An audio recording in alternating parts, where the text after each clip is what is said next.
দিনাজপুরে প্রত্যন্ত অঞ্চলের ক্ষুদ্র নৃগোষ্ঠী ও পিছিয়ে পড়া জনগোষ্ঠীদের জন্য চালু করা হয়েছে ফুড ব্যাংক, আর এর সহযোগিতা করেছে একটি বেসরকারি সংস্থা।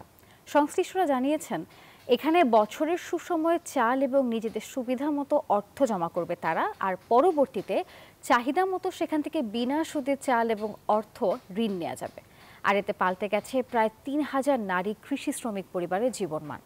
ফখরুল হাসান পলাশের পাঠানো তথ্যচিত্রে ডেস্ক রিপোর্টে দেখুন বিস্তারিত। দিনাজপুর জেলার নবাবগঞ্জ উপজেলার ক্ষুদ্র নৃগোষ্ঠী ও পিছিয়ে পড়া জনগোষ্ঠীর বেশিরভাগই কৃষি শ্রমের সাথে জড়িত। বিশেষ করে খুব অল্প টাকা মজুরিতে কৃষি শ্রমিক হিসেবে কাজ করে নারীরা। এমন অবস্থা থেকে উত্তরণের জন্য চালু করা হয়েছে ফুড ব্যাংক থিওরি বা খাদ্য ব্যাংক তত্ত্ব। বিভিন্ন গ্রামের আদিবাসী ও অসচ্ছল পরিবার নিয়ে একটি বেসরকারি সংস্থা এটি চালু করেছে।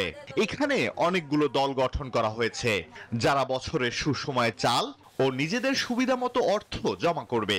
পরে চাহিদা মতো সেখান থেকে বিনা সুদে চাল অথবা ঋণ নেবেন তারা।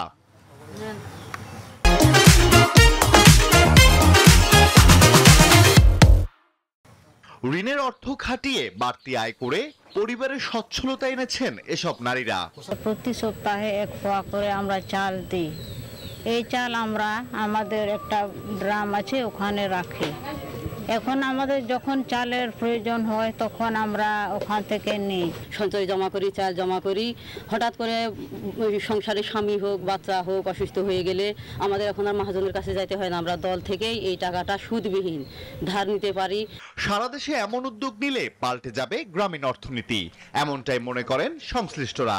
তাৎক্ষণিক চাহিদা, তাদের জীবন জীবিকা উন্নয়নের জন্য, বিভিন্ন আয় বৃদ্ধিমূলক কর্মকাণ্ডের জন্য তারা এখান থেকে নিয়ে যাচ্ছে।